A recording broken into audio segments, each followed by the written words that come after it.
Russia hacked the election. Russia hacked the election. Russia hacked the election. Russia hacked the election. Let's be clear, Russia hacked the election. Definitively, Russia hacked the election, and Russia is doing it again now. The head of the National Security Agency, the head of the FBI, all of these intelligence experts saying Russia hacked the election. The FBI, the CIA, the NSA, the former Director of National Intelligence, James Clapper, I mean, they've all said this. So to believe that that's wrong, you have to believe they're all involved in an elaborate conspiracy to get Donald Trump, which seems a little far-fetched to me.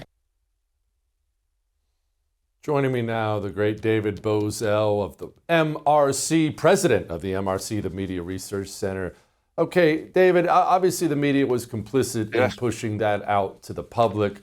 But a question I have for you, because you would know this far better than I would, why? Is it just that they're all a bunch of crazy libs? Is it that they work hand in hand with the ugly agencies of this country? Why did they all fall in line immediately? Ends justify the means for the left. It's an important principle, but they live by it. And when you have control over these major apparatuses of government, sometimes you do things that you don't, that no normal person would think. I'm going to engineer the entire federal government apparatus against a businessman who just threw his hat into the ring and just so happened to win the presidency. And this was also legacy preservation on Obama's part. He had, remember, at the time, Republicans had been pledging to repeal Obamacare, replace Obamacare, and undo his entire presidency. 8 years of work. And we live in the executive order era, Jesse. Congress does very little, passing 1-2 bills a year. So when you live in the executive order era, the presidency becomes infinitely more important. So when you have those government tools at your disposal and you want to preserve your legacy, and you know that the guy coming up behind you is going to undo it, you're going to get tempted to do some unruly things to trip them up at a minimum. The media spent over 2,000 minutes claiming exactly in that montage what you just saw, guys, that the Russians were guilty of hacking into the election. I'll use their claim that they use against President Trump all the time. Those were baseless accusations. Time and time again. So 2,000 minutes devoted to this hoax. And when the president suggests that the media is the enemy of the people, this is the story that he's talking about.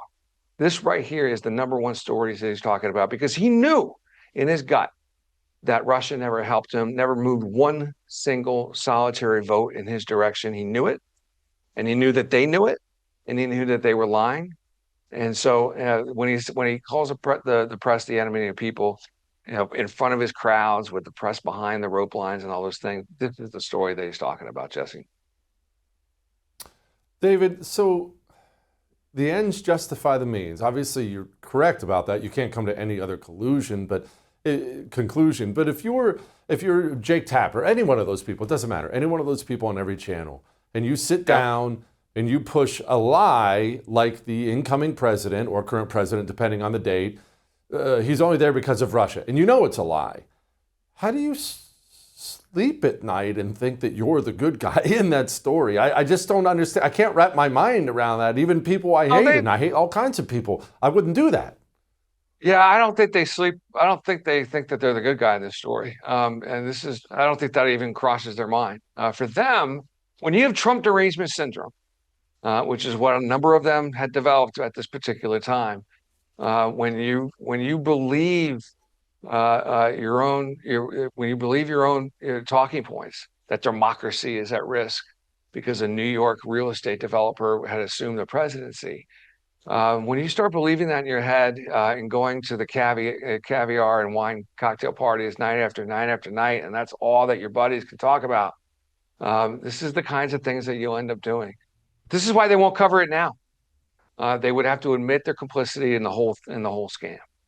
And so, again, like I said, you had over 2,000 minutes devoted to this as the so-called scandal was unfolding. Now I think we've counted up. They're close to 5 minutes, so far, something like that, through this week. So so cover it now would to admit their own culpability in this whole deal.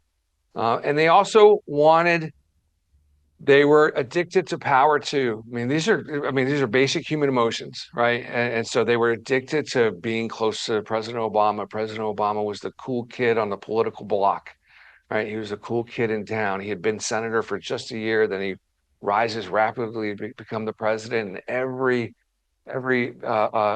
facet of the Washington press corps needed to get in with him, needed to get in with his people. His people had descended on Washington from Chicago.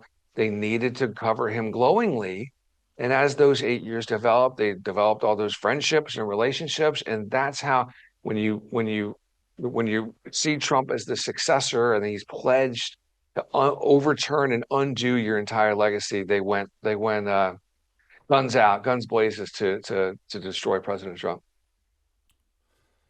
All right, you say they're addicted to power, and obviously that's correct, but aren't they losing it because, in large part because of things like this? That people are, you guys talk about this all the time with the wonderful MRC. Yeah. People are changing the channel. The ratings are going down. We're seeing such a hemorrhaging of money that people are getting fired. The power, because they abused it, is being taken from them. How can they not see that? Yeah, it's a tough deal to equate. So yeah, the ratings are sinking like a stone. CNN lost 50% of its audience from the 2020 election night to the 2024 election night. 50%. This is the adult audience. Just cratering. The networks are cratering. CBS is essentially through Paramount, the takeover from Skydance. They face quite a bit of upheaval in their news operation, and what's going to happen there is going to be anybody's guess. So yes, the ratings are cratering. However, I was just looking at readership charts from the top news websites in America. New York Times is still number one ranked news website in America. Now, a lot of people are going to play Wordle and crossword puzzles, and that explains it, but they're still number one. Google News, Apple News, Microsoft, MSN.com. These guys are all in the top 10 of readership nationwide. All of these networks, CBS, CNN, MSNBC, Washington Post, New York Times, all these people, all these operations that perpetrated this hoax are embedded in Microsoft, Google, and Apple's news presentation. So millions upon millions of people are still reading this and digesting their presentation of the news, albeit headlines aggregated, but it's and not watching these guys. People are not going to anchors and homepages for the news anymore. They're going to aggregators now. So these networks have embedded themselves into the big tech apparatus. You'll go on Google News, go on Apple, I dare anybody, go on Yahoo, the big aggregators. It'll be all the liberal networks, one after the other, after the other, after the other. Then they'll squeeze in a Fox, right? Maybe they'll squeeze in a Breitbart, and then there'll be one after the other of more liberal networks, more liberal reporting. So it's very negative against Republicans. It's very negative against Trump.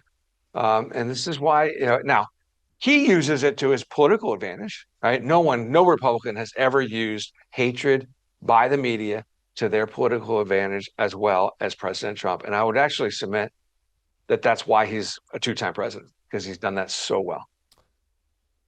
So it sounds like what we're looking at is a facade. They have more clicks, they have more ratings, they have more readership because, just like these dirty communists always do, they're just working together. They're working together. Google is going to hold up the New York Times. Microsoft is going to hold up Yahoo. They're all going to work together. Yeah, they had their believability rate. I think Gallup had the latest one was in April. It's in the low 30s. I think Pelosi has a better approval rating than some of these liberal networks, believe it or not. So they're in the believability rate is in the toilet. I think almost half the country has statistically no trust in the media. I think that number is around 44%. That's half the country that has no trust in any media whatsoever. It's because these guys who are dominating the airwaves by quantity and dominating our social feeds and our aggregator feeds also by quantity have been wrong and purposely wrong for the better part of the last 8 to 10. Covering first for the Obama administration and then just dogging the Trump administration and then trying to sell us this hooker with a heart of gold routine.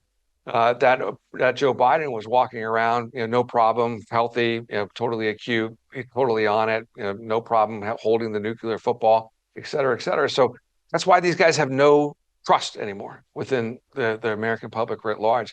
It's a terrific opportunity for shows such as yourself or networks like The First to just squeeze through and come forward with the truth. People are dying for a fair presentation of the news. So it's a terrific opportunity for the center-right ecosystem to shine here. David, thank you for what you do, man. Appreciate you. I would thank you for coming to my YouTube channel, but I know how brilliant it is, and I know you love it here. So subscribe and watch. We're going to start really ramping things up and putting some funny stuff, some interesting stuff out there, some collaborations. Either way, my YouTube channel is officially the place to be. So stick around.